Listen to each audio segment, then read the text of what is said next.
Welcome, everyone, to the Sigma Show, episode 98. It is me, Sigma. Before I let you know who is joining me this week, real fast, we'll go over what our topics are going to be. First up, a game called Bleak Faith, which is a Souls-like made by a kind of an unknown indie studio. Apparently, was accused of stealing animations from Software, Elden Ring in particular, and some other FromSoft games. And that accusation kind of got thrown back to the public based on some information. We'll get into the details, but it's a lot more complicated than it seemed at first glance. And secondly, some sadder news. Lance Reddick, longtime film, TV star, video game personality, like voice actor, community member, has passed away at the age of 60. Really shockingly, honestly, like he was kind of like in the middle of like a bunch of different projects and kind of just very suddenly seemingly passed away in his sleep. So we're talking a little bit about him in particular, his impact in video games, media, TV, and maybe a little about just kind of that sort of thing, like loss in the entertainment space, like when you have like fan bases and properties that are tied to a certain personality and they're kind of just very briskly taken away. But here to speak with me about these topics, Frost. Hi, that's me. I'm not a reputable source of any of these things, so don't take it as fact. Rachel Kaiser. Hi, everyone. The sun is here, and it's eating me alive. And the Fat Sacks. What's going on, y'all? Welcome, everybody. Glad to have you back. I see everybody in the chat. Yes, you can thank Rachel for me starting on the proper channels and not getting like a little commercial on the Escapist or whatnot before we went live this morning. But yeah, let's, as we tend to do, start with what we've been playing, watching, reading, experiencing in our daily lives. Feel free to make this as abstract as you want. But we do have two topics, so we won't make this section exceptionally long, I guess we can say. But feel free to mention all the stuff that you actually do want to talk about.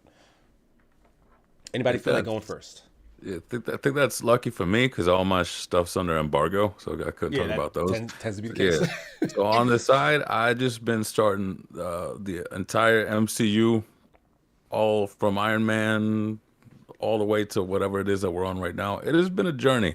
I had a little conversation with like over Darren 10 years yesterday. of like movie content. Yes, are you sir. also factoring in the TV stuff, or you haven't gotten there yet? No, I'm not watching those, bro. That's enough of that. Some of the movies feel like TV enough. No, it's just weird going back through it.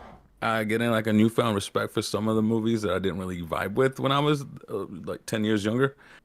Some of the ones that are, I think the craziest thing is going from like Captain America to Captain Marvel because of the actual development gap. And I go, bro, these just feel like so different from everything else.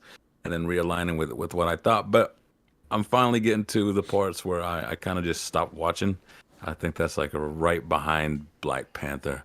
And I'm starting to see what everybody's talking about. You got like a little fatigued and weren't keeping up as much, you're saying? No, sir. I got fatigued at Civil War. I kept going. At that point, That is fair. At that point, like I was already hurting. That's when I just couldn't hold on anymore. And I said, you know what? One day they'll finish this thing. Apparently they're not. So I figured now's a good time to catch up. But yeah, it's been an interesting trip. Nice. So so overall, the sentiment is what? Still like where you left off? Like, it wasn't worth it to catch back up, or are you glad that you have at least? Marvel earned its reputation. Now, the part where I think everybody's getting all angry is it feels like they squandered their legacy. But I'm thinking you wouldn't talk to a human like that, right? You wouldn't go to Jaden Smith and be like, you squandered Will Smith's reputation. Or Jaden Smith's son, right? I don't think greatness is entitled to the consumer base, but I don't think the consumer base has to enjoy everything. I'm definitely getting in that spot where I'm like, all right, y'all just kind of cranking out films. Because I remember it was after Civil War. It was Guardians of the Galaxy. Mm-hmm. It was me and two other friends. Me and the other friend didn't watch any comic books, didn't read them or nothing. But that one other friend was a huge comic book fan. He started enjoying them more because he's like, oh my God, Thanos and Howard the Duck and all that like expansive stuff. I'm like, that was not well self-contained. I don't know what happened. You're going to have to explain this stuff for me. And that's where it started to get more off the rails and whatnot. And I'm starting to feel that again. But as I said to Darren yesterday, you really can tell which movies are just kind of there. to fill in, and which ones sort of made a name for themselves. But I used to think it was a me problem, but no, it's still nice going back to see Black Panther again and going like, yes, this was an absolute baller still to this day. Yeah. So it's a great little social experiment. I don't know what it is. It's fine to stop there. The movies themselves, I feel, kind of peaked with Black Panther. We'll see. I ain't done there. Yeah, like Endgame. Just make sure you're excited about the rest of this, Frost. Yeah, that was the peak. Yeah, like Endgame in particular seemed like a legitimate like end of a defining generation or whatever. It was like, okay, all this Marvel stuff, it got really exciting. It was really interesting. It was so new. It was fresh.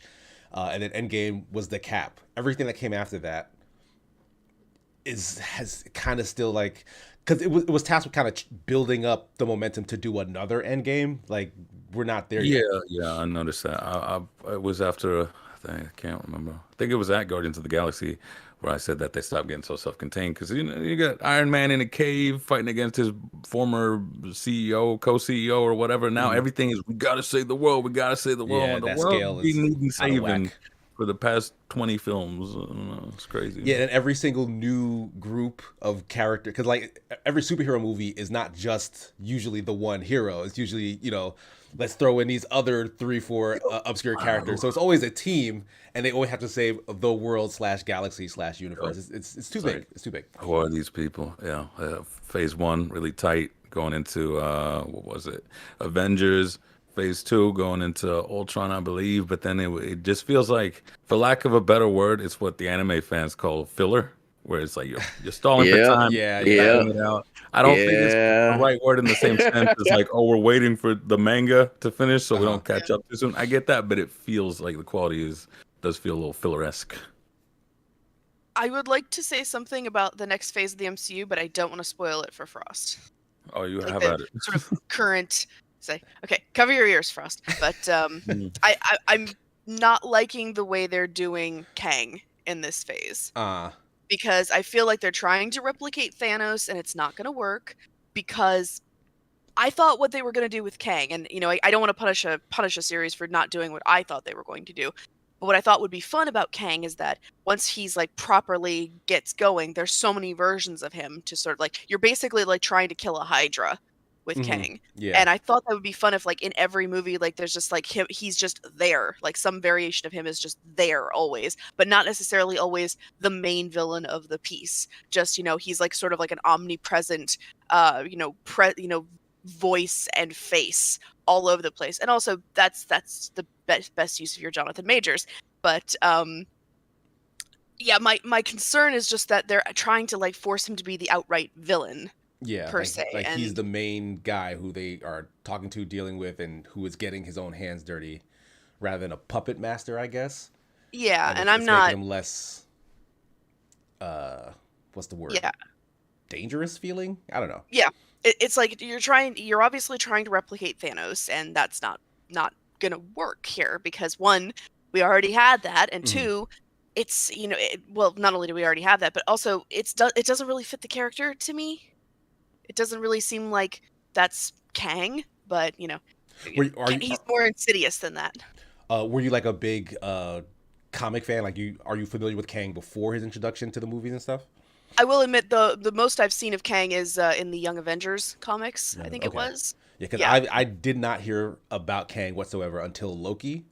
Then I did I watched maybe 1 or 2 like kind of explainer videos as to like what his whole deal is, because like I'm a big Jonathan Majors fan. And I want to know what he was going to be doing in the MCU. Yeah. And honestly, because all of my Marvel knowledge mostly comes from cartoons and then like the movies that have come after. Like, I'll do research on what happens in the comics after something is introduced to me in a visual medium. Yeah. And Kang was never, ever brought up anywhere ever. Like, just like the Guardians of the Galaxy, like, never knew they existed until they showed up in a thing. So I'm like, is this character actually all that popular or interesting? That's what I don't like, because I like to take them as self-contained in that way. I don't like it when they go, "Do you know who I am?" And my answer is no. Yeah. What have you done? Yeah. Yeah, I liked the introduction in Loki. I thought that was going to lead to something better, because it was just this cool, sinister kind of presence who basically said, "Yeah, you unleash me, and there's going to be so much of me that you won't be able to contain me again." Yeah, That's interesting And premise for sure. Yeah. yeah, but that doesn't. I don't know if that's really where they're going. Then again, we only have Quantum Mania to judge by, so Yeah, True. we'll see. Yeah, sometimes if you don't like really look into the comic books, depending on what section they're trying to go after, if you've never actually read the comic books, because some of that stuff is just when they come out with the show, it's like if you go back and read, it's like sometimes there's a lot of things that are missing from the movie, from the comic book side, because they could only do so much in a certain segment of pieces. So I just like Frost. I just take it at face value when I'm watching these movies, because then you're gonna force me to go back and read so long versions of comics to kind of like get the okay, so what wasn't there type of thing to actually get a grasp of what you're trying to put out on screen. So Yeah, that is a lot to ask. And at this point, even like just like Frost is doing, the movies are a lot to ask, because if you just like if your first Marvel movie is Ant-Man in the Quantumania realm or whatever, it's like I don't know about what's going on in any of this, because it's like 15 years of movies before this. But I'm sorry. Go ahead, Rachel. no, go ahead. No, I was gonna ask I if was Frost just had agreeing anything with else. you. Yeah. No, that's it for me. Just hurting myself as usual. Okay. Anybody else want to jump in and share what they've been playing, watching, etc.? No, I can go next if you want. I can go quickly. It's just that, like Frost, I can't really talk a whole lot about it because we talked about this before the show, but I just released my review of Resident Evil 4 Remake and played the game multiple times, and I've enjoyed every minute of it, but there is some stuff that I really can't talk about before the game actually releases. Good. That's pretty much Good. the beginning and end of what I'm gonna say, but I enjoyed it. I as a fan of the first Resident Evil 4, I really enjoy the remake. I like where we're going with the tone and the atmosphere. There's some parts of it that I think I'm not really sure why it was redone. That's all I can really say. But a lot of the things that I like, they have kept. A lot of stuff has not changed, and there's also, I think there are some people who are going to be a little bit like maybe disappointed that certain elements of camp have been removed, but I also think that some people might also not be willing to admit that certain elements of Resident Evil 4 have not aged very well. And I think those have been that's the part that has been refined and upgraded. And So that before like anyone brings story it up, wise or like mechanics wise? both in a way. I will say, like, just as an example, I don't think this is a big spoiler at all. I'm pretty sure I'm allowed to mention this. You can no longer look up Ashley's skirt, for example. Oh wow, yeah, that you should That's an probably not be example able to of, do like, that. Ruined. poorly aged element that has been removed for the remake. It's like, that was a very that's a good call. 2004. That was a very 2004 thing to do. It's like, yeah, let's put this in to make give the teenage boys in the audience a giggle.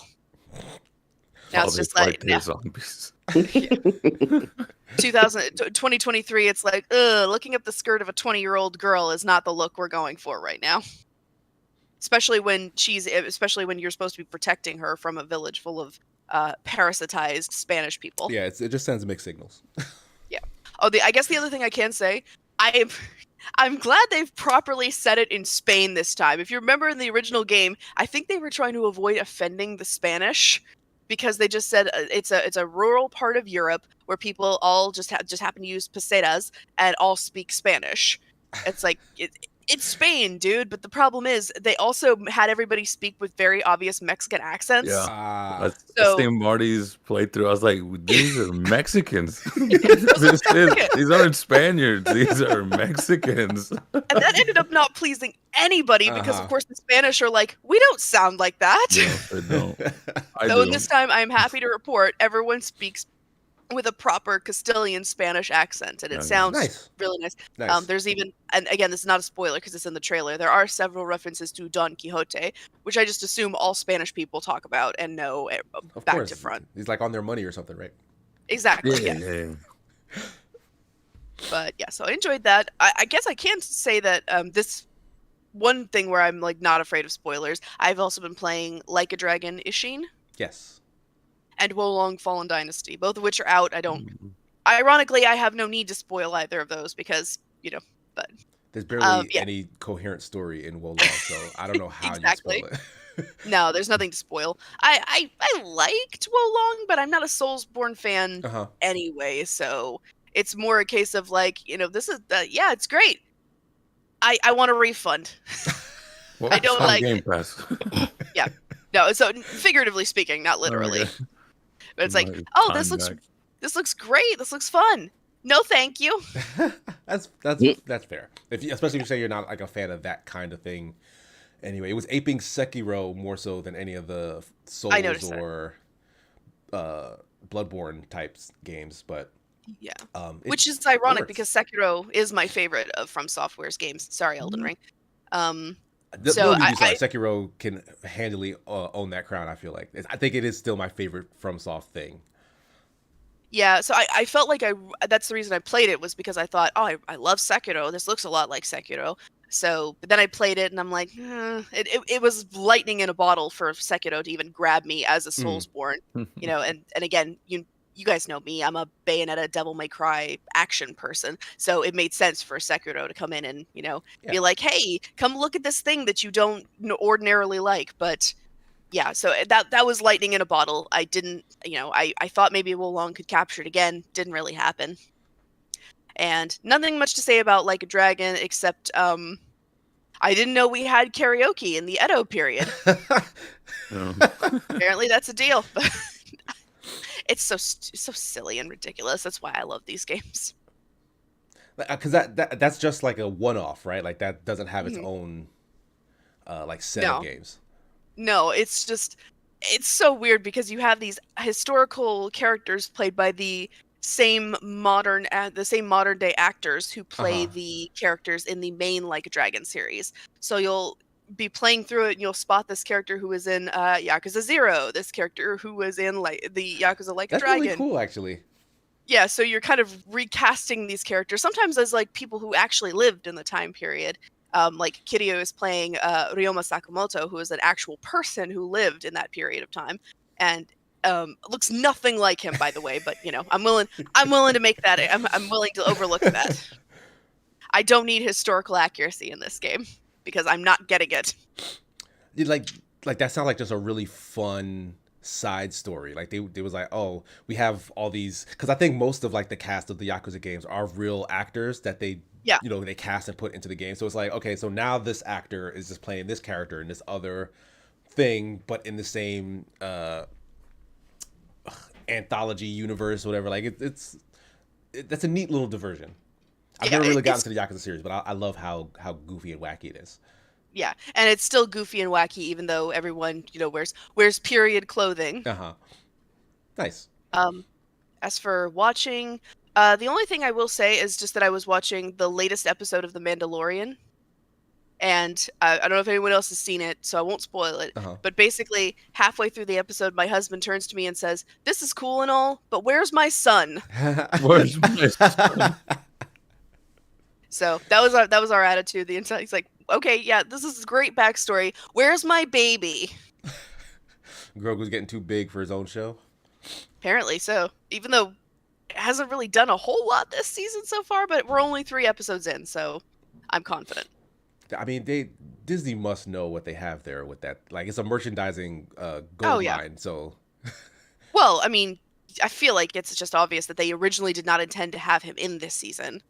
But then, it's so popular, so they used Book of Boba Fett to sort of put him back in. Sure. And yeah, so they're not going to leave him out. They've built up too much hype around this, and I think they know that even that without him, I don't think even Pedro Pascal's Mandalorian stands alone. I don't know that they're afraid to let him carry the franchise himself. I think just because Grogu's just such a, like you said, a marketing powerhouse. Yeah, like he's the Mandalorian doesn't have a face. Like, so Grogu has to be the face of the franchise. It's a helmet. Baby Yoda. Okay, I didn't know that was his real name. Oh yeah. Baby Yoda is Grogu. Baby Yoda. Okay. But yeah, Just to explain, and again without spoilers for us, the most recent episode, The Mandalorian, takes place. It's like a side story that doesn't involve Baby Yoda or the Mandalorian. Right. And my husband and I were just sitting there this whole time, like, "Where's our baby? We want our baby back." Yeah, my mom actually keeps up with more like Star Wars and MCU stuff than I do. I don't know where that came from, but she's been very upset about the lack of Baby Yoda recently. And that's about as superficial as the consumer base is going to get. When I was on the recap with Nick and Marty, they were saying, it seems like we're floundering a bit on this season. I don't know if Disney's doing a little MCU in or something. I have to catch up at some point or other. Maybe I'll feel it. That's all I'll say about it. I'll call Marty later and we'll go over the details. Sure. Does that wrap things up for you then? Yes, it does. Okay. Fast Axe, do you have stuff ready to go, or did you want me to? I can go. Chime in next. All right, go ahead. Go right ahead. Me really, of course, I barely live in reality these days because I do a lot of anime stuff. Sure. So when it comes to watching stuff, it is mainly anime. I do try to catch up on some of the Mandalorian stuff. Actually, I haven't even watched this past season and halfway through the other one before that. I have just a nasty habit of watching something and then like stop, do something else, and then come back God knows when after everybody done had their fill. Sure. So, but yeah, I've been watching like a lot of some of the anime that's come. I've actually wrote down a few. Like, I don't know if people in the you guys ever seen like some of the new rom-coms are actually pretty decent. Not like sometimes I get tired of the same old like rehash and they just change the name. Like, I think we were talking about it like last time about the whole reincarnated stuff. Yeah, the isekai genre. The most recent one I saw was someone gets reincarnated as a vending machine. Yeah, that's coming out. They're really pushing it. Right. Is it good? So I don't know. It hasn't come out yet. The thing is, most of these isekais end up being good. So it's like, all right, I forgive the fact that there's 30 of them because a lot of them are good. But like the vending machine one, like, what are you doing? I was like, the best one ever. Like, imagine it might be. So I'm like, so if you guys are looking to, if anybody's looking for some decent, like the romantic comedies, like The Angel Next Door is Supposed to Be Rotten, that's actually a good one. Those who are into the romantic stuff. Okay.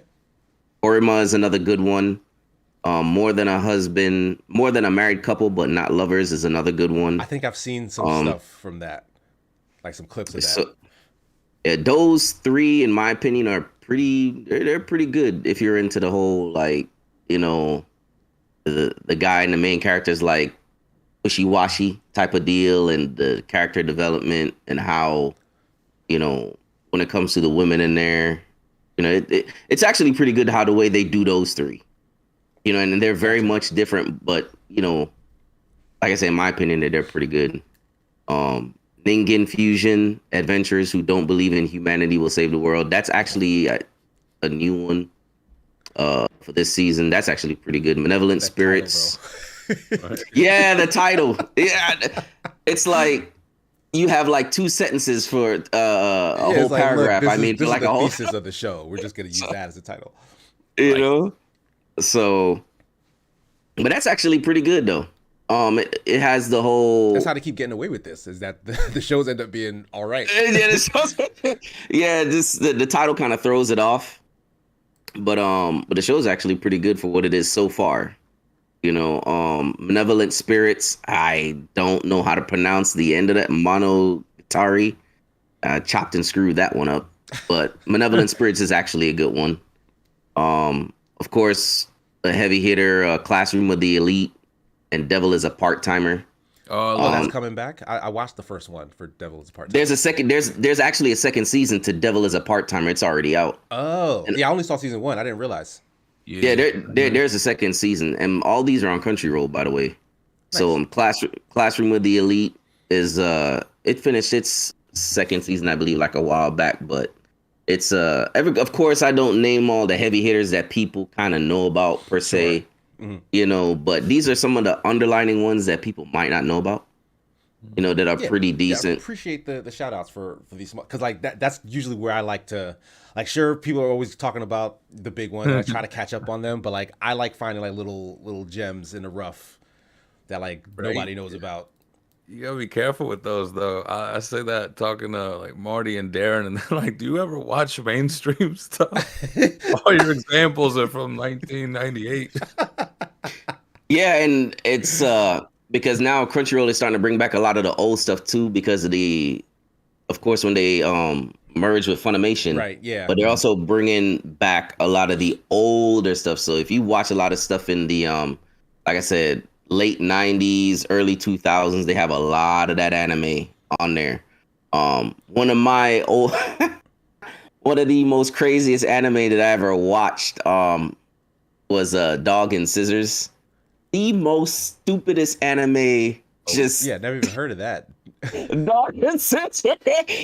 Yeah, it's one of those premise where I'm not gonna give it away, but it's just like the guy saves a girl when the robber comes in, he ends up dying and gets reincarnated, I guess his spirit as a dog. And that's where the whole stupidity that's where it starts Wow, that's where okay. it starts getting stupid. But for what it's worth, I think it's pretty funny. I ended up sitting here watching this. I'm really sitting here watching this. And it's just one of those, like when you watch so much anime, things just start grasping you in certain areas. Right, yeah, You're like just you're like, willing to take a chance on something yeah, even more outlandish, yeah. So, but other than that, I mean, that's really about it. Game wise, I've been playing. Of course, I stay stuck on Phantasy Star Online New Genesis. I'm trying to grind out all the classes for that. They're coming out with the new Slayer class here next month. How many classes And are in that now? Because when I was playing 10, before the new one came in, there were quite a lot. I believe there is 10 now included with the Slayer class coming out next month. Right, okay. Because used to But be the one 3. thing yeah, it's way more. One thing I do love about that MMO specifically is number one, you don't need a guild to do a lot of the quests. Especially when it comes to a lot of the big bosses. You have monsters that roam around the map all the time. But the thing is, you get XP from somebody can do a fight and kill a monster, and you get XP and items just by walking by. You don't even know it. You just What? Or yeah, so you're sitting there walking by like, oh, I guess somebody was fighting. Just get a little XP and whatnot. that You know, seems the game is broken, not. but I guess Yeah, it I'm about to works. go AFK. You know. Well, you could also get in trouble for that too if you got people that report people like that. But I just like the fact that you can just jump into quests. A lot of the major quests, they'll just say at this time this is happening, join it, and then they'll put a bunch of people together. Right. You know, so it'll 'cause- populate like big events as like public events. Yeah, so that's one thing I always loved about that particular game is I don't have to coordinate with 10 people to do a raid. Like everybody's got lives. It's hard enough to try to get 10 people on the same Sure. page and do a raid unless you're like really, really into that, type of MMO. Cause I used to play World of Warcraft and all that back then, Rift. Like, trying to do 40-man raids and everybody get on the same. Yeah, them days are long gone for me. Yeah, I can't imagine. that was a time. Getting 40 people together to work together on the internet. Like, wow. Times have really changed. Yeah. So, but other than that, just that and, I'm waiting on Diablo. Oh, I can't wait for Diablo to drop in June. So I'm kind of just Did you play the beta? No, I'm actually staying away from the beta. Ooh, all right, never mind. Yeah, because I actually have what was it for the Xbox Diablo 3? Because when I first got, I was like, oh man, I played it for a while, and then stopped. But then when I saw this Diablo, I'm like, yeah, I'm gonna have to jump back in there and just kind of wait. But I do watch other people play it, and I'm like, yeah, Necromancer is definitely it for me. Yeah, Frost and So- Jamate were playing for his stream yesterday. Wish list. And that's a different feel. I saw some of it, and I do want to ask, actually, because you didn't bring it up, I do want to ask, how does it feel because I've traditionally been very hesitant to mess with the ARPGs, specifically Diablo. One, because I thought I'd get sucked in, but when I actually did play it, I was very bored by Diablo's gameplay loop. From the small amount of time I've gotten to know you and how you love the feeling like you are the character doing the things, it still feels like an ARPG. This is more for like Diablo 2, Path of Exile. If those don't draw you in, in terms of its. But, yeah, even though they do, at least the character I was playing, he required aiming a little bit more. It's still not enough to be like, oh, I'm the one that's getting better at this. I know. It's still an ARPG. All right, I might still skip Diablo 4 then. Yeah, I mean, it's just one of those. For me, Diablo is like a filler game to play for me because you can like get on, get off. Yep. You know what I mean? I just don't know if is it crossplay for us? Like, yeah, it's crossplay. So that's it makes it even better now. So because I know quite a few people are gonna play it. So jump on and do a little dungeon crawl for a couple hours, and then that's about it. Crossplay, got some weird like open world action going on. It's crazy. Tyriel 007 in chat says, like Monster Hunter games, I feel Diablo ESK. I don't know what that means. Diablo-esque. I'm sorry. Oh, that's not how you spell esque, but it threw me off. Diablo-esque games only start shining at endgame. Do you agree with that sentiment as Diablo players? Like, is the game better like once you're in the endgame? As a Diablo 3 player, that was my biggest gripe. It felt like you had to run through the whole thing before you could start playing the game. We even talked about that, you and I, during Superfuse. This Diablo, there's a little more emphasis on the early game. It's actually quite nice. That was my biggest gripe, where I go, if they don't do something for the early to mid, I might just wait for a sale for a very long time, or just start playing Path of Exile already. But no, they've changed it up. A lot of because the thing about Diablo 3 is it would kind of set a big rift, is that it was so different from Diablo 2's a lot slower, more methodical, paced out thing. Diablo 3 was more power fantasy. They've toned it down a little bit. It makes it feel a lot more methodical, a lot slower, but in a meaningful kind of way, which is, I found that like pretty appealing. Okay. Like skill tree look funny though.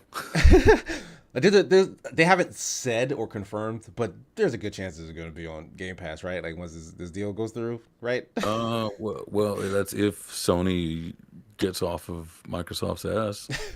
Because if there's no barrier, barrier for me, since I subscribe to Game Pass, to get in, then maybe I'd give it a chance. Who knows if I could stick with it up until Endgame? I don't know how long that tends to take.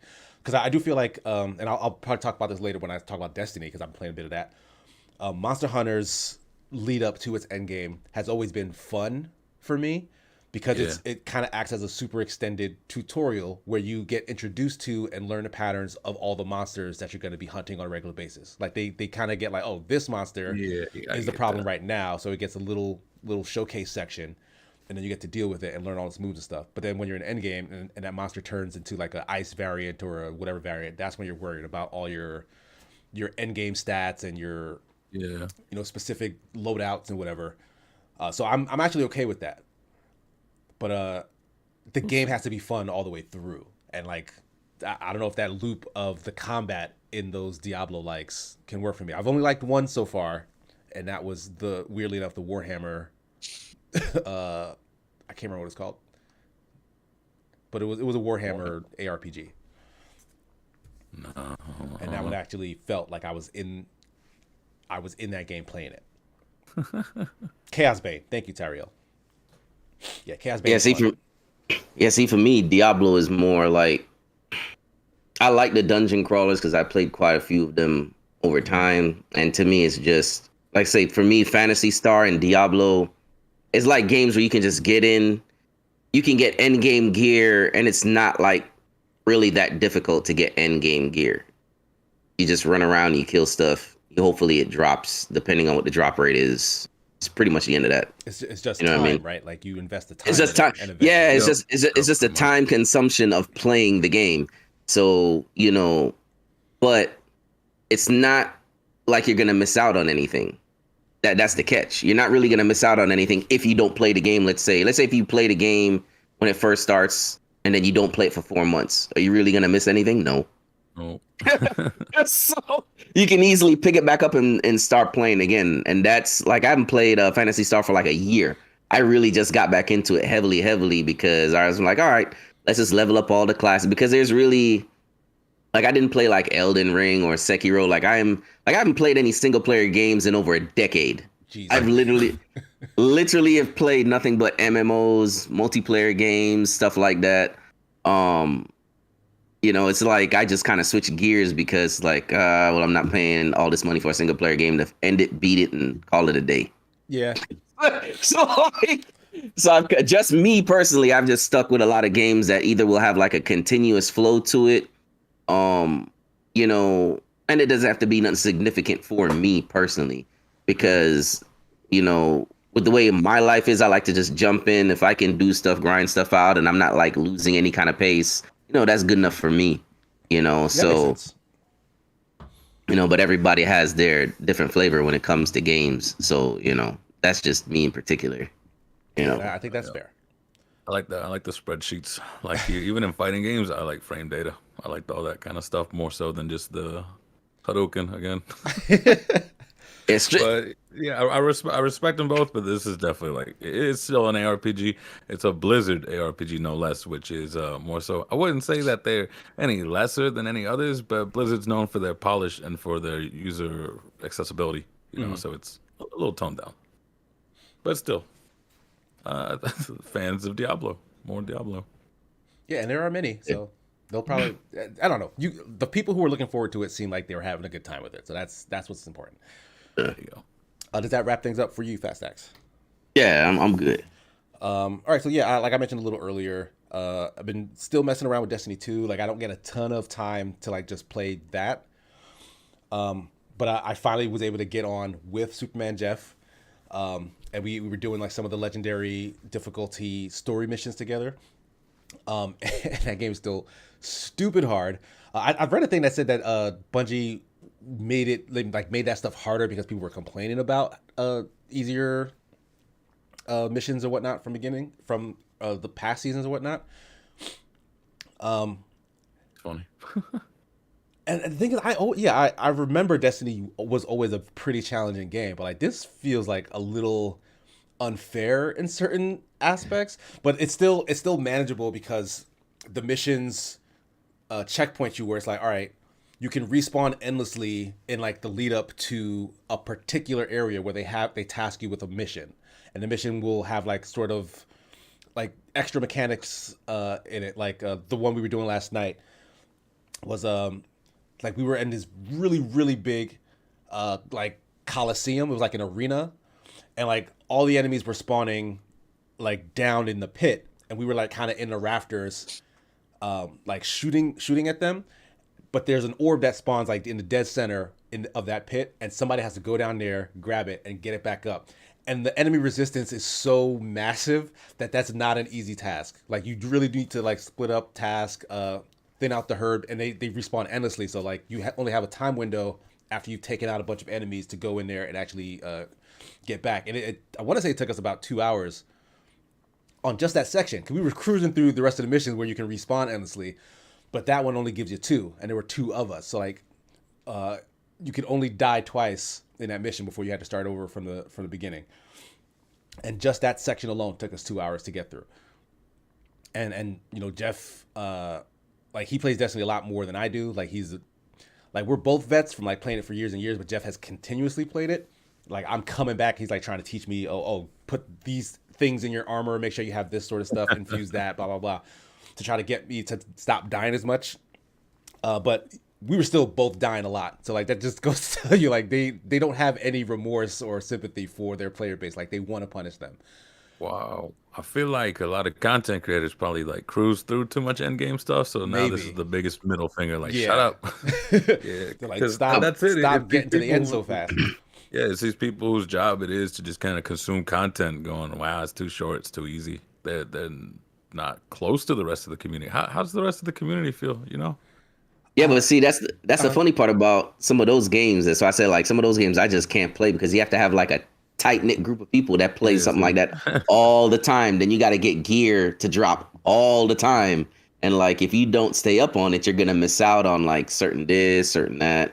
Because it's funny because I bought Destiny 2 with all the downloads, I think a while back on PS2. And let me tell you, I played it for 5 hours and I was like, yeah, I already know where this is going. I'm good.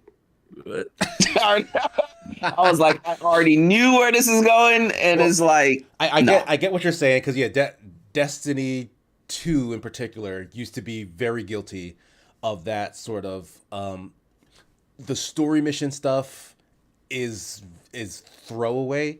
Just get to the end game as fast as possible. And like, they've steadily improved that over time. Like, I haven't been playing, but like the open party has a Destiny 2 channel, and they'll be in there talking about like all the little story drip feed things that are going on week to week, because like there's super interesting lore that gets added to those games. And like they get unique missions that expand on that up until like the bigger releases. So like this Lightfall is like a big expansion, but like the stuff that leads into Lightfall is literally just like the week to week campaign stuff that was going on in like the weeklies and daily missions up until that. So like they've really improved the feeling of like, oh well, this mission isn't just for the end game. It's an interesting and fun thing for you to do while you're also hunting for like all your gear that's going to get your loadout to look the way you want. So I am looking forward to getting to the end game because it's been fun to do so, right? Like I'm not paying a ton of attention to the drops because at this point it's like whatever just has the highest number, slap it on. But that was an old mindset, because Jeff was telling me last night actually that they've changed a lot of those mechanics, in that you can hold on to a specific piece of gear that has like smaller stats that you care about, like stuff that will improve like your ability recharge rate, your character speed, your blah blah blah. Like all that stuff is interchangeable in terms of armor pieces, because you can just infuse whatever is stronger to the thing that has the sort of stats you like. So you just hold on to the thing that has the stats you like, and then whenever you get stronger armor, you just infuse that into the other one.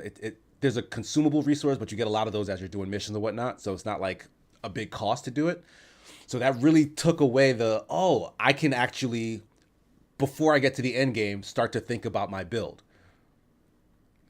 See, that's what Diablo does. Oh, Diablo does that? That's what a lot of ARPGs do. I was about to say, I was like, that's almost The transmog thing was mostly for the look, but this was more for the stats. It's like a smaller system for like stats in particular. But like again, the guys I just mentioned, I'm not a big ARPG guy because the gameplay loop doesn't suit me. Yeah. But I love the loop, the feel of mechanics in Destiny as a shooter. And so if you throw, I guess, what ARPGs are doing in terms of the loot grind into that and make it, functional and rewarding the whole way through, like, you got me. I was already excited to go back to Destiny 2, but like this is a much better version of what I was going back to, what I thought I was going back to. That's why I keep putting in that hour, like 1 hour of Destiny 2 a month. So like I don't think you can. Like, if you're playing on Legendary, they won't let. You're not gonna get anything done in an hour. It's like I want to start touching the loot, but you have to grind through so much of the actual shooting part. Mm-hmm. I like my shooters, but I like my shots to mean something. It feels bad to bullet sponge, man. There are a lot of bullets. He ain't moving. He ain't stopping. I shot him with a sniper 5 times in the forehead. That's wrong. Yeah, there's a lot of that. And that's why I had to put it down. I'm like, I'm trying to think like what loot grindy game has non-bullet sponge enemies though, like when guns are the thing, because I feel like the Division was guilty of that. What's the other one? The Outriders that had like bullet spongy guys too, right? Yeah. So Outriders was Outriders definitely. If you didn't have high enough gear, it's kind of, they're all similar to the same thing, because in Outriders specifically, when you had certain classes together, it made the fights a lot easier. I ain't gonna lie. Yeah, some people just the synergies just made it especially to some of the the high end bosses where you gotta, just like Destiny, where you gotta divvy up, okay, who's gonna do this, who's gonna do that, because of the whatever you're bringing when it comes to your build. And I even had to put that down, because after it was like, yep, this is about to get stupid if you don't have if you don't have 2 other people with you that kind of, is somewhat set. So yes, you can do it by yourself. It's going to be extremely rough, but you could only do that with certain classes or a certain build. You know what I Yeah, mean? like the meta strategies and whatnot. So, but yeah, But Outriders is definitely susceptible to that one. yeah, but outside of Destiny, there was a game I had to review that turned out it wasn't actually launching. It was still like in early access. And I wasn't having a good time with it anyway, so I'm not even gonna bother to bring it up. But Well, Have a Nice Death or no. Flamekeeper? Have a Nice Death came out. Flamekeeper. Like Alright. it's kind of not that interesting. But I will talk about Have a Nice Death because I just reviewed that. That's out of embargo.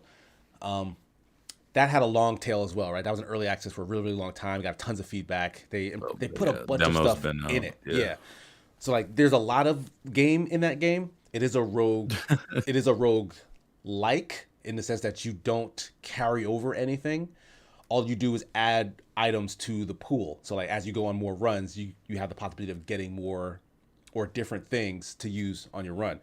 And like while the feel of the character death is really really good, like he has really good combos. Like when he has a number of different like main weapons you can choose between.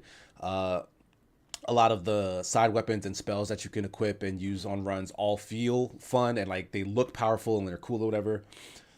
The enemies don't really match the speed and the combo potential that you have at your disposal. Like I feel like I'm pressing a bunch of buttons and I'm wailing on stuff that doesn't stand a chance for the most part.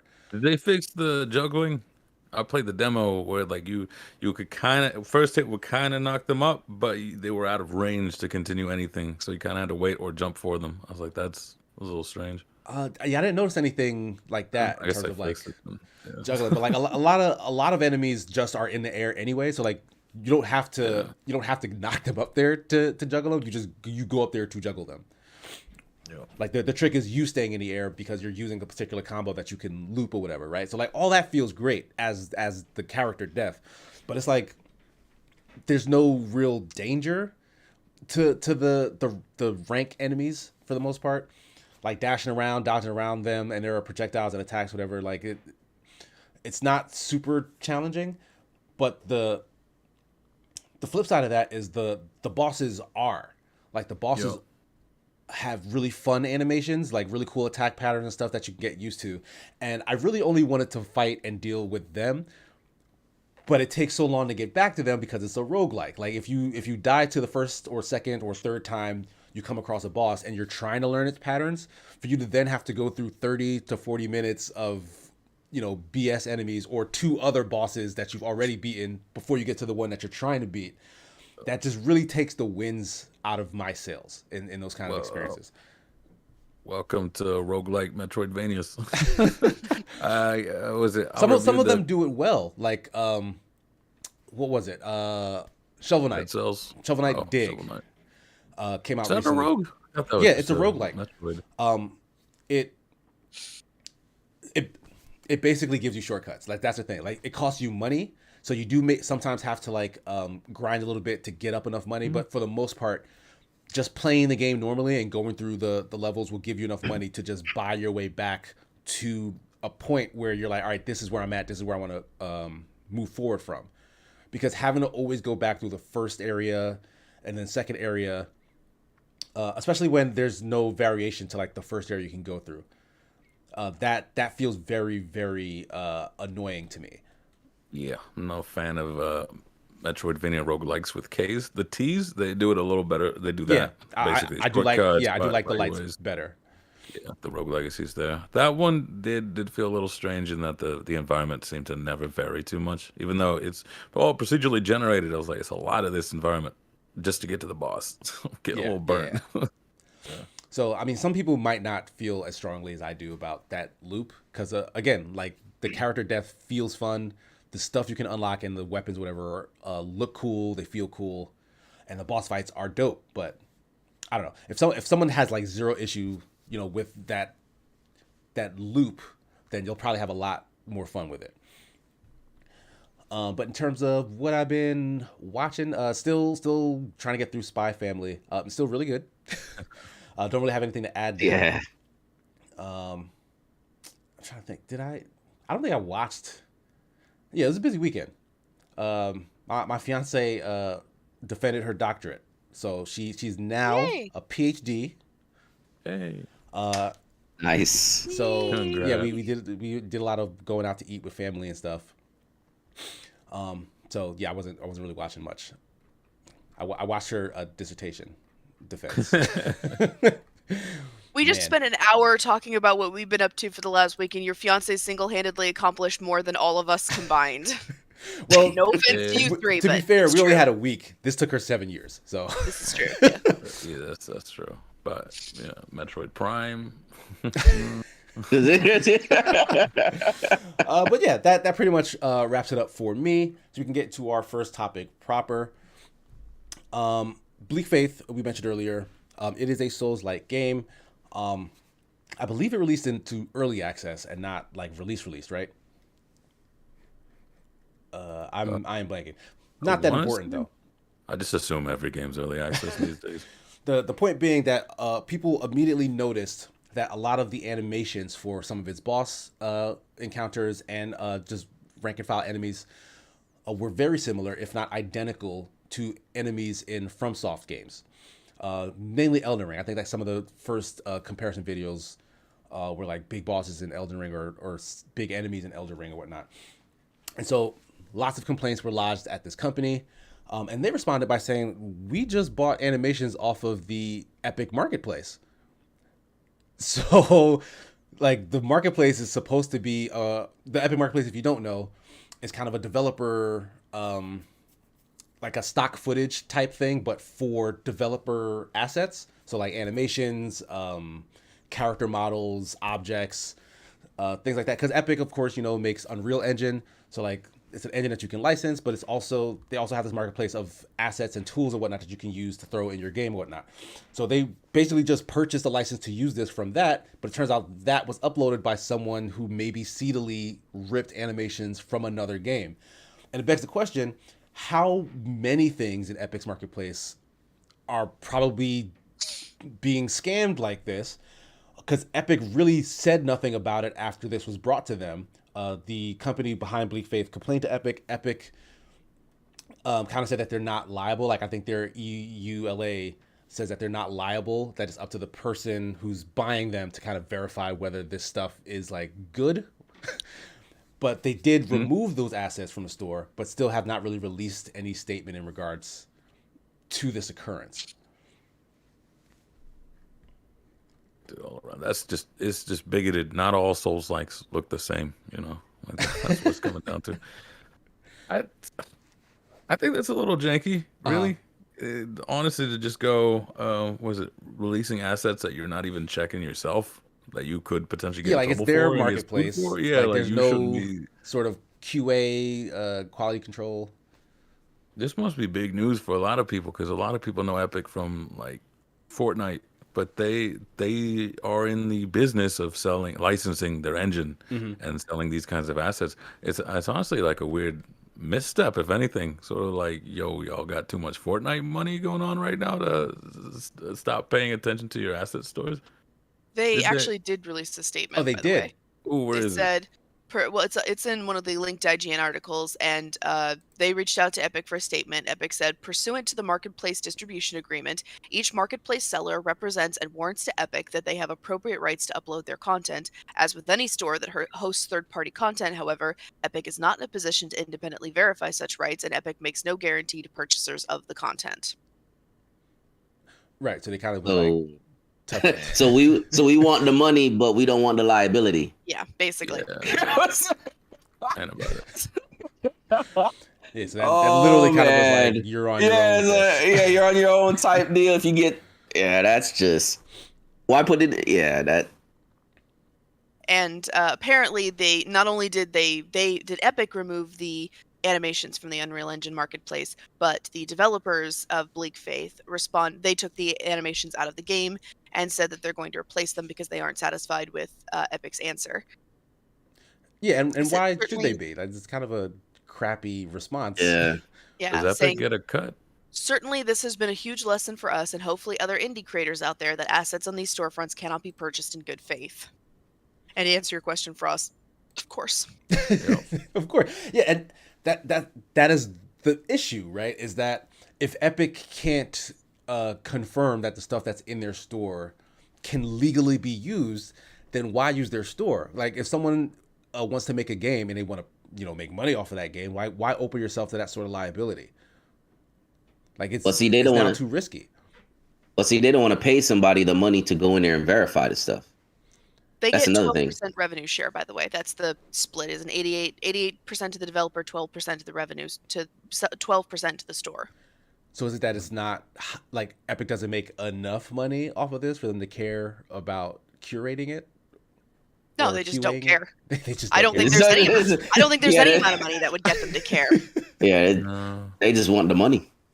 But I mean, they could easily afford to have somebody go through that stuff if they wanted to. Yeah, is it that it's not that big a deal? Because I feel like this would be problematic. Like, is this not one of the many arms of Epic's business model? Is that they sell tools for game developers to make games? Like this is a thing that developers can come to Epic for in order to get their games made.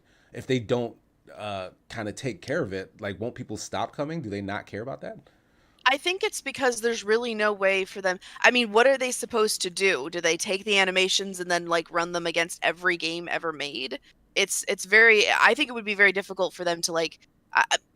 It helps that these are very distinctive and very like big animations, I guess. That and everyone is so familiar with Elden Ring at this point that I think that's part of the reason. Like if this had been like animations that were ripped from some AA game that only a handful of people had ever played, nobody would ever notice, and that has probably happened before. But because these animations are so similar to something from Elden Ring and Dark Souls, and the fans of those games are so intimately acquainted with those games, of course they spotted it almost immediately. But I think that would be a process for Epic to basically like take every animation that is put into their marketplace and run it against every game ever created just to make sure.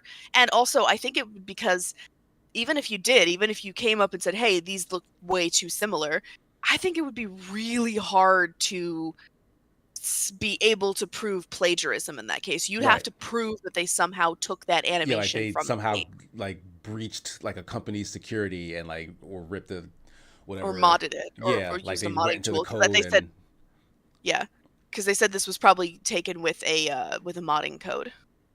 So with a modding tool, rather. Right. So very scammy behavior. Someone is clearly, ripping stuff out of games and uploading it to get paid for somebody else's work. Very, very scammy behavior. Mm-hmm.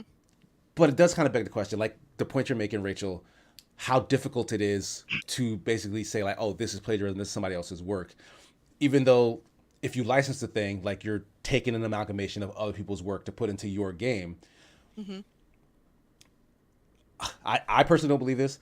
Do you think, though, it is possibly frowned upon to use something like Epic Marketplace, to use other people's animations, even if you are licensing them to put into your game? Like, how much of your game can be made up of a lot of other people's work and it still kind of count as your game? If you catch what I'm getting at. That's like writing a paper and saying that like ChatGPT doing it and you're just reconstructing it so that it's not being plagiarized. Like, because so that's a lot of it is shortcuts because like indie development is hard and time consuming.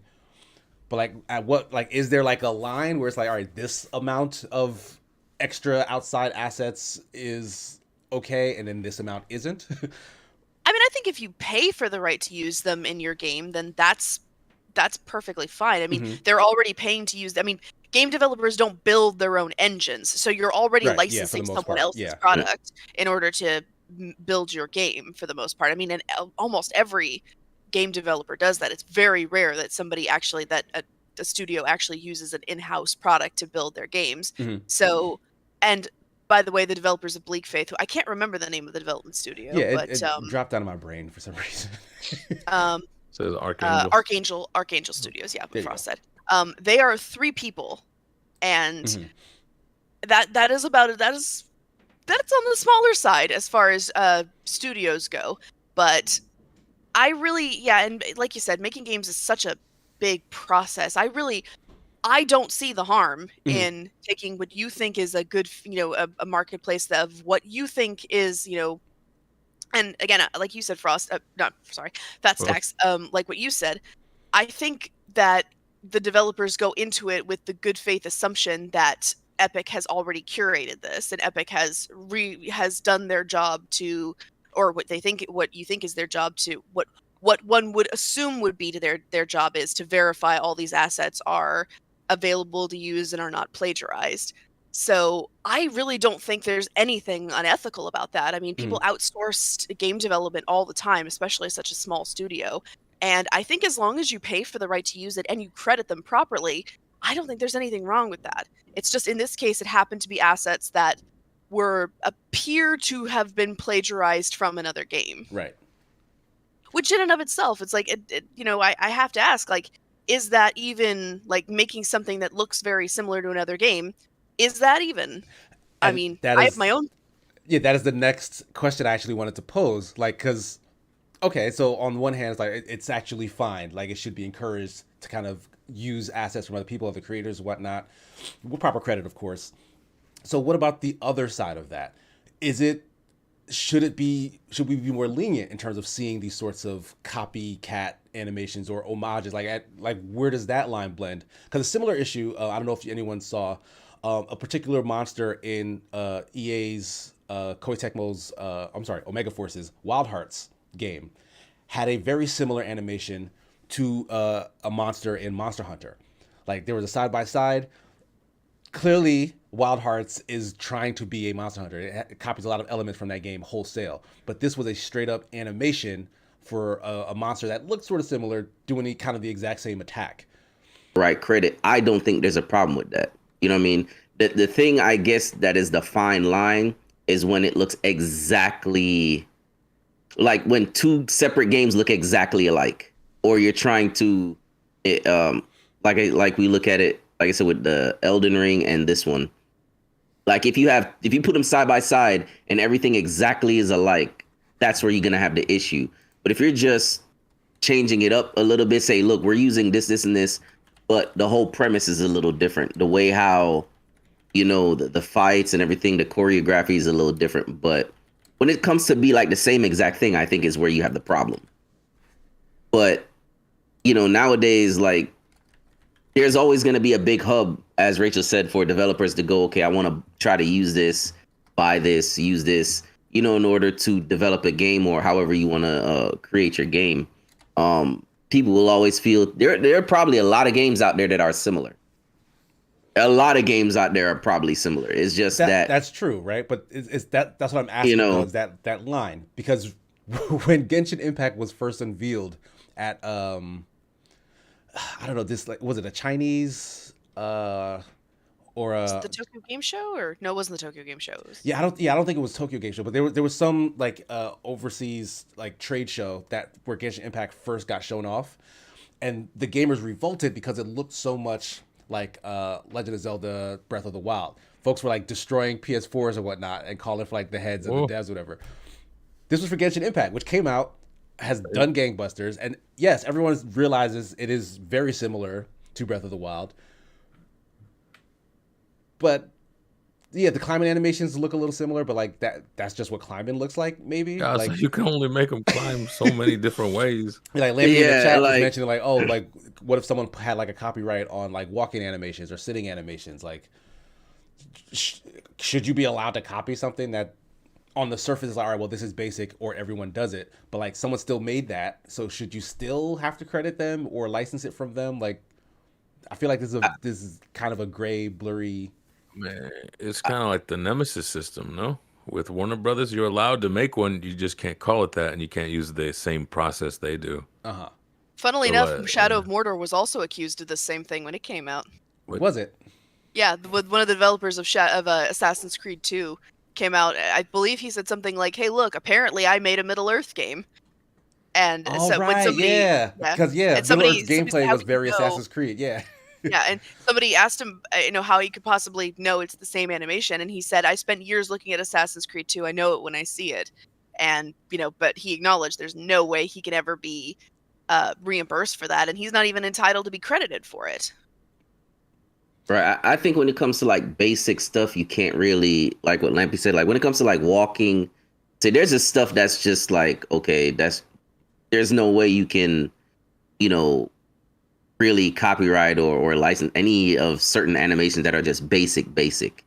Now, when you get into, let's say, certain fight, you know, choreographs or something like that, maybe, you know what I mean? But again, But there's people who there are but homages to other, like that famous scene from the Boondocks where Riley and Huey are fighting like Stinkmeaner and his crew of old people. Like they I literally remember. rip a scene from Naruto where Sasuke's fighting Yeah. Orochimaru with Riley getting beat up by this old lady, and like I've seen the gif of them just side by side. It's the same animation, but clearly that's like, oh, we love this, we want to put it in our thing as like a reference, an homage, but it is still a wholesale copy that benefited the new thing's production. Is that okay? Yes, no, like I don't. I feel like it's very, it's like maybe on a case by case basis. Pick and choosy. But even in the situation you just brought up, Rachel, with like Shadow and Mordor, like it's quite possible that whoever was working on that at WB Games was like, oh, I want to use Assassin's Creed animations as a reference. Maybe they looked at it and recreated it. Like they just did the work, but that was the clear reference, right? Like that's still their work, but it came from somebody else almost. Like, yeah. I think also I don't want us to lose sight of who I think are the real victims here, who are the people in the Unreal, in the Epic marketplace, who are making by hand these fantastic animations for people to buy and for them to profit off of. And they're, I mean, I'm not really like, I don't know how much of the Epic marketplace is, because again, I have no way of verifying this, but I mean, if this is any indication, somebody who made really great assets on the Epic marketplace did not get to sell them because somebody else allegedly ripped animations from Dark Souls 3 and Elden Ring and sold those instead. So somebody who did a fraction of the work got the profit instead. That to me, like the person who didn't get their animations bought by Archangel Games, that's the real victim in this. I'm sorry, I'm having a stroke up here. Those are the ones who actually have lost out in this equation. They're the ones who we should actually be trying to defend and, discuss. Not that it's wrong to discuss the other aspects of it. I'm just saying, like, let's not lose sight of the fact that somebody actually did lose profit from this. Yeah, like the seediness of the practice over there is a problem. And then now they got to retool. Now they got to retool like all that, which takes even more time and this and that. And I would definitely be pissed off. It's like, I just paid for this. It's supposed to be legit. Yeah. Now you saying I got to go back and like it was supposed to save you time and effort. Yeah, it's supposed to save me time and effort. Now I gotta that's. Do you think Epic gave them a refund? Hell no. No, of course some V-Bucks. That's what they gave them V-Bucks. Some V-Bucks. We will allow you to give your money back. We will allow you the continued use of our store. Right? And they'll think that that's so benevolent of them, too. Yeah. It's like, we won't kick you out of my shady-ass store. It's like Epic is just a pawn shop at this point. I've had more honor in some pawn shops, because it kind of is in that way. What if somebody steals somebody else's, I don't know, VCR?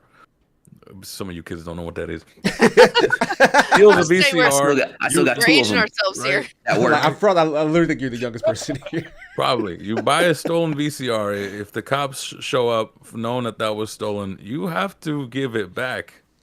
I don't know if they give you the money back, and that's where it gets a little annoying, because suddenly the responsibility is being handed off to the wrong people. I'm with Rachel here, so it's just like, somebody else could have made a legit sell on a VCR. Somebody else was looking for a legit purchase of a VCR, and the pawn shop owner, there's no liability there. There's nothing, right? Yeah. Especially to this degree, you're a massive AAA company. You can afford to have a good marketplace. I don't know. That's a little too shady. Maybe they just figured it wasn't worth the cost. Who's looking into these? If it hadn't been for Bleak Faith, just another Souls-like. How many other games actually have stolen assets, but they just never got big or even talked about?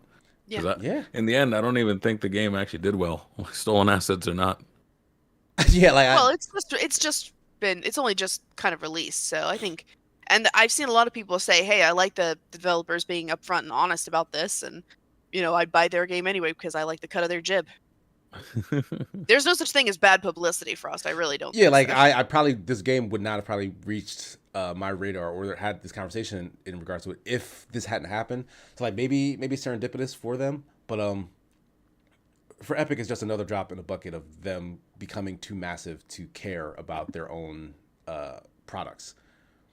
Yeah. Like Frost, you sent the link to an entirely different situation where Epic was kind of blindly being just bad guys. Freaking, They got basically fined by the FTC for like shady business practices where kids can just buy whatever based on V-Bucks. yeah, like the menus and stuff in the game essentially lead children to unwittingly spend a ton of the money. manipulation. Yeah. Yeah. That was a just the problem. That was a menus, problem though. like a long time ago.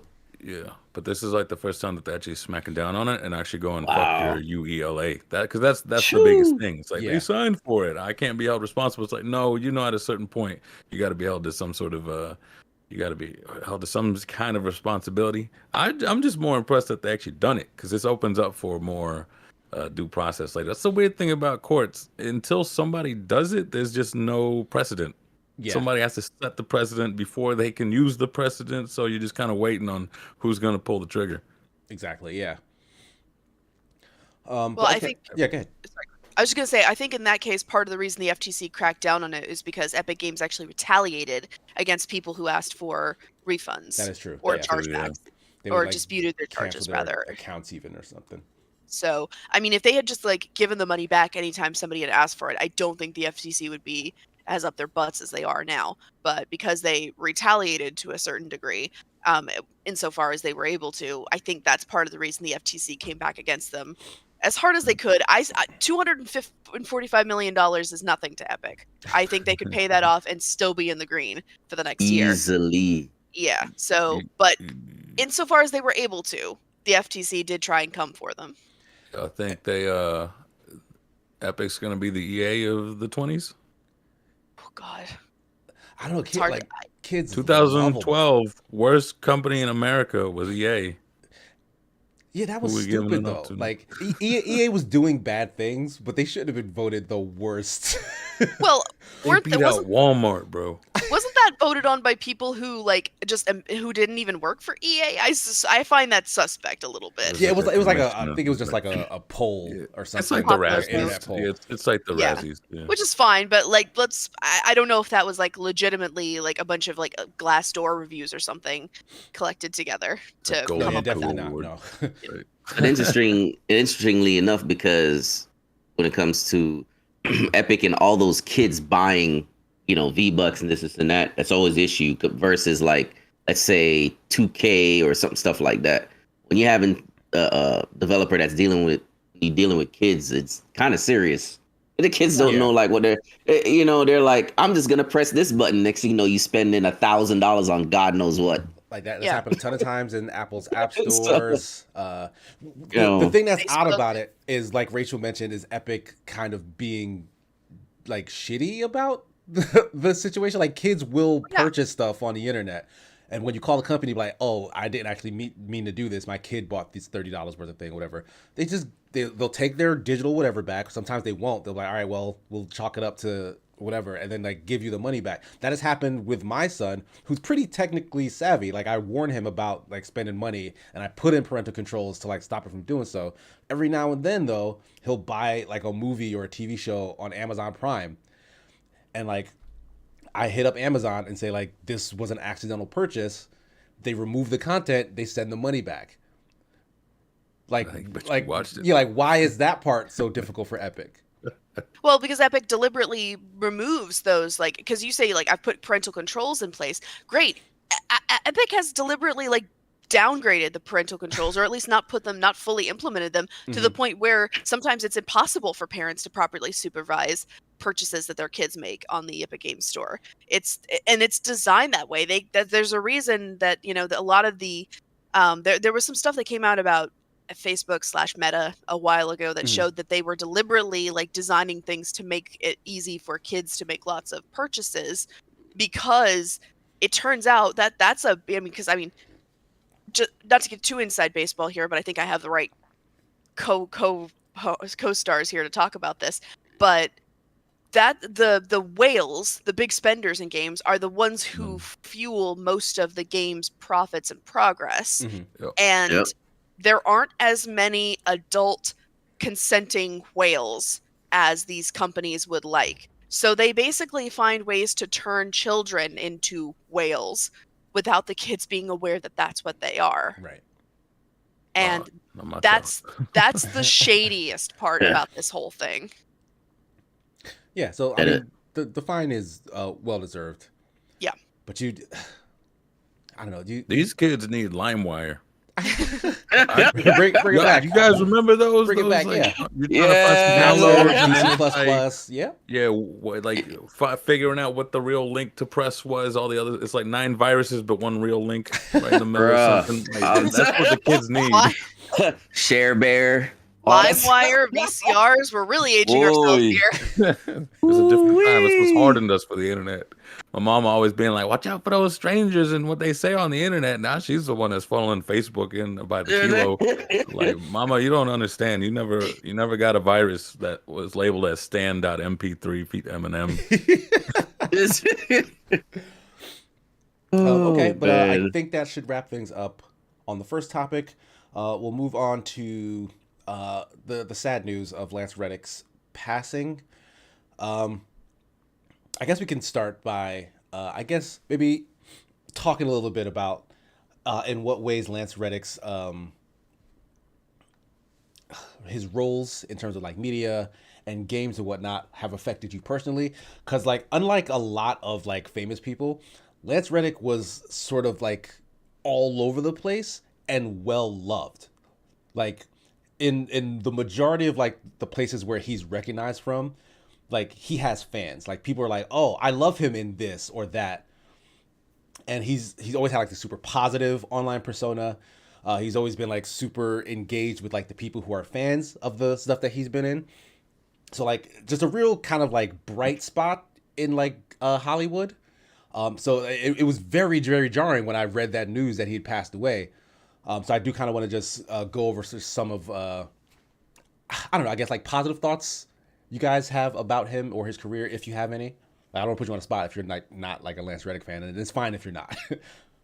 That's the thing. We're all Lance Reddick fans. Yeah, like that's how I feel like. I feel like I didn't know I was is the thing. Where I go, who is this man's? And then I go through their filmography. I was like, good Lord, you were my childhood practically. Yeah, pretty much. Like that is crazy in the kind of stuff that he's been in. And then the timing was just whack because I just started watching The Wire. He's essentially one of my favorite, like, that was one of the big ones. That is what put him on, I want to say, a lot of people's radar, like his role from The Wire as the police chief. Like he was excellent in that show. He just kept being excellent everywhere after. Yeah, I feel like if you ask like a room full of like 20 people what their favorite Lance Reddick production is, you'll get 20 different answers. That's how much stuff he's been in. Fun fact, I was looking up his IMDb because I wanted to see what the earliest work I recognized him from was, and it was Law and Order SVU, where he played an assistant medical examiner. Yeah, I think that's the first place I remember seeing him. Remember that. But I realized he was actually had a single speaking line as an extra on an episode of The Nanny way back in the 90s.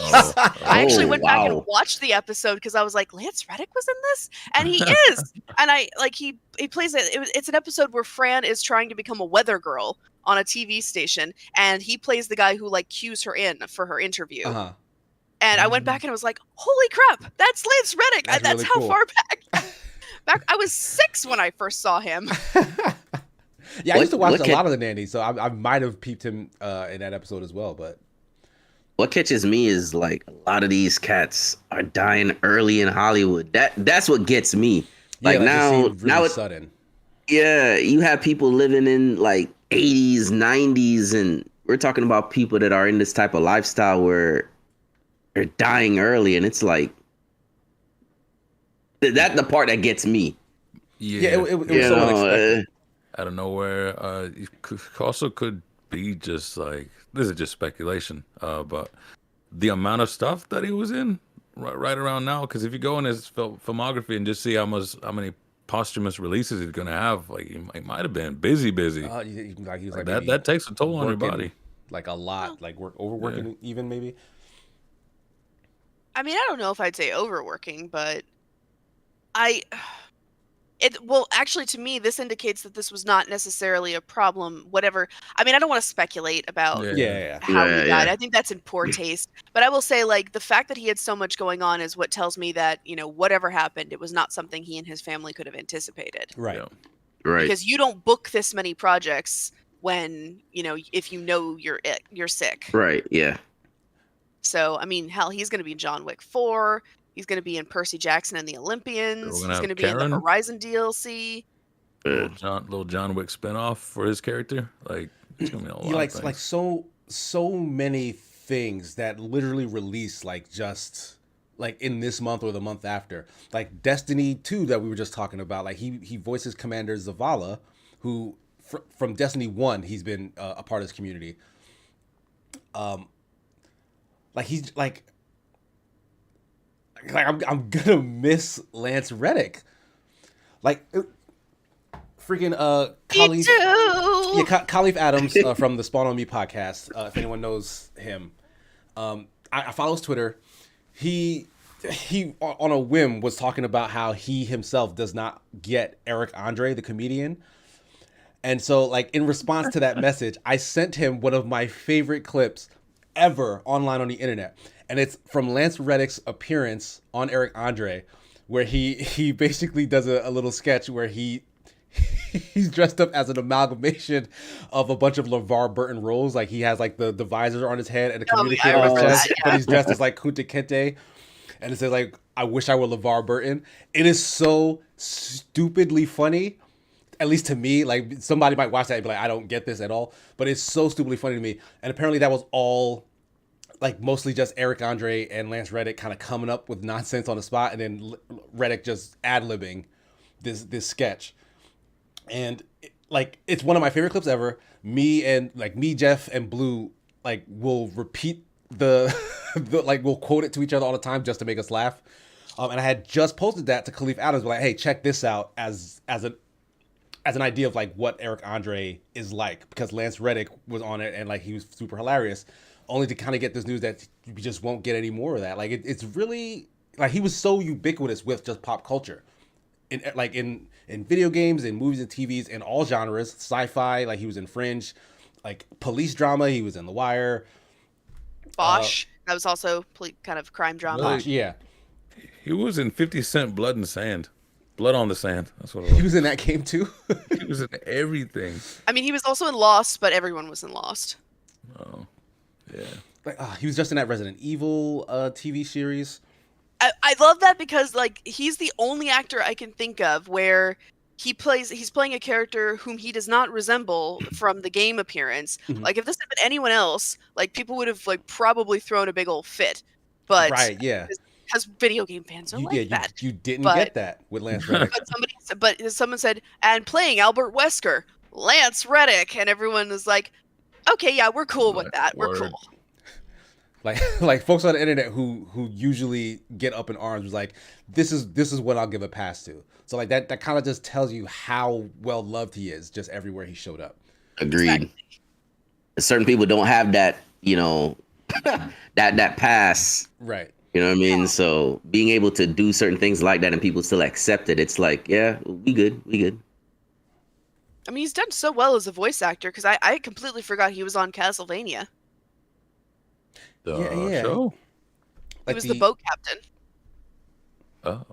The one who like made Isaac like reevaluate. I didn't realize that either. Like, yeah, he just be slipping in there. Yeah, he was also in American Horror Story. Didn't know that either. Yeah, Superman Jeff. He was in Spartacus. He was Doctore. God, he was so good in everything he was in. He was in Quantum Break. I loved him in Quantum Break, and I friggin' hated Quantum Break.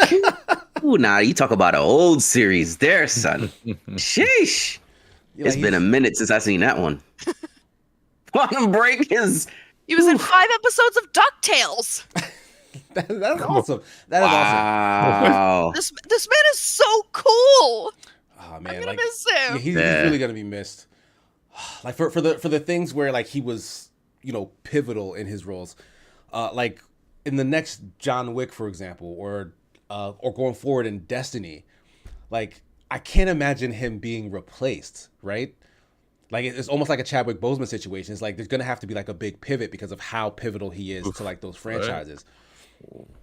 Right. I'm curious like how they'll like deal with such a thing, but like it's sad. Like you wish it wasn't the case. Yeah.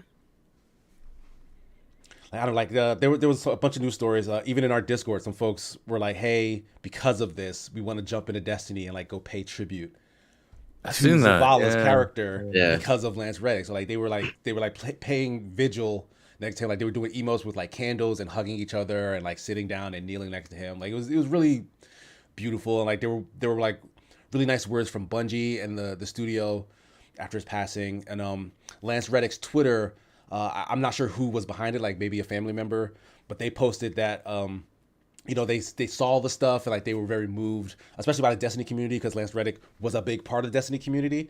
Like I remember there was a video of him reading out a particular line, like just on like Instagram or TikTok, based on like a cutscene from Destiny, because like the community wanted him to. Like he was just like one of them, and like he was even playing Destiny, it seemed like, on a regular basis, and like just before his passing, that was like one of the last games he was online playing. So like Destiny in particular seemed to be very close to him as a role, and that community I think is they're really gonna miss him. I'm really gonna miss him as that character.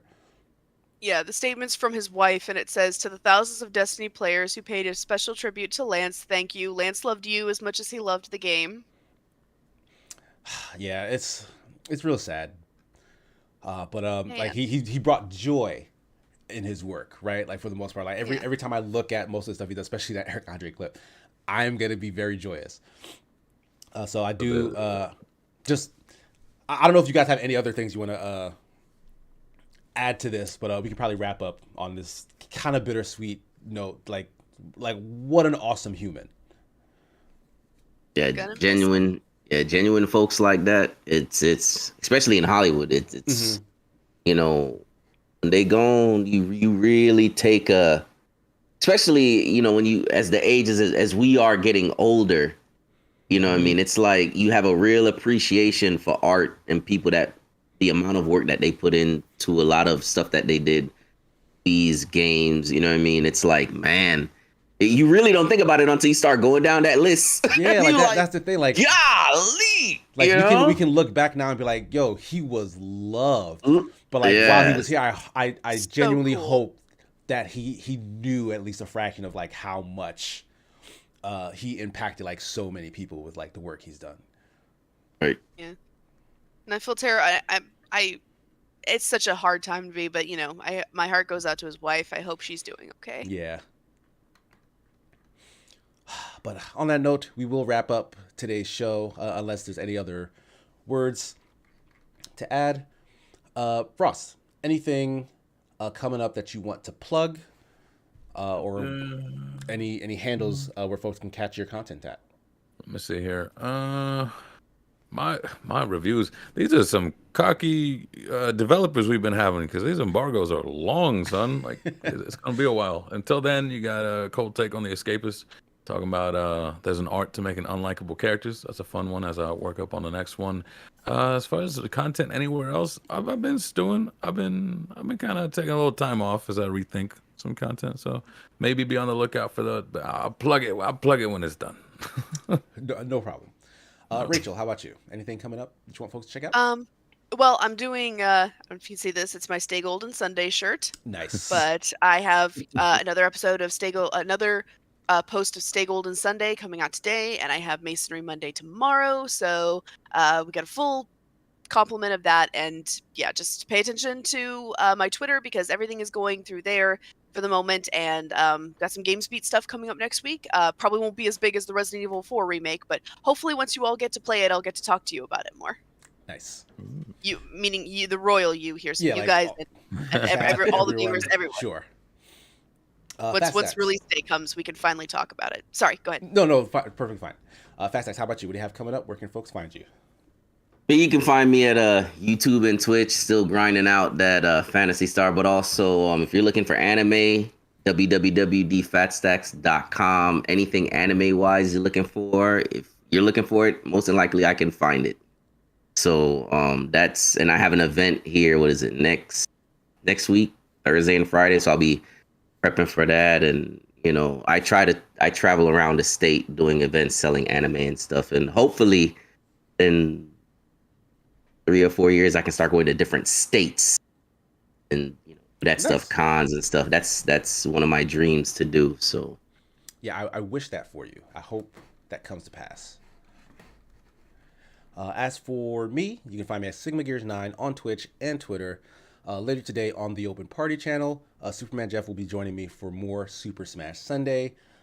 Get in early because the lobbies tend to fill in kind of quick nowadays, and some high-ranking, very, very dangerous competitors showing up and kicking ass. So get in there and prove your mettle. It's a fun time.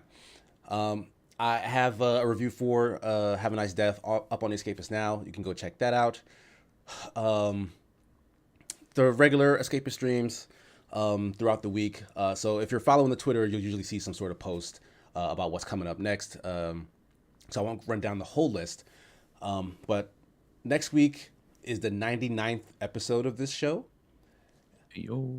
So that'll be the last one just before me and a lot of the Adventures Nigh crew fly to Milwaukee to shoot that in person. So a week from then will be a special live, I mean, all these episodes are live, but a special live 100th episode of Adventure of the Sigma Show, probably starring some of the folks from Adventures Nigh, because they will literally be in the same location as me. So we're going to figure out all the logistics and whatnot, but should be fun regardless. So I hope to see all you guys there then. And thank you so much for joining us for this show. Thanks to my 3 guests. As always, pleasure to have you. Pleasure to speak with you. We'll see you all next time. Peace. Bye. Bye.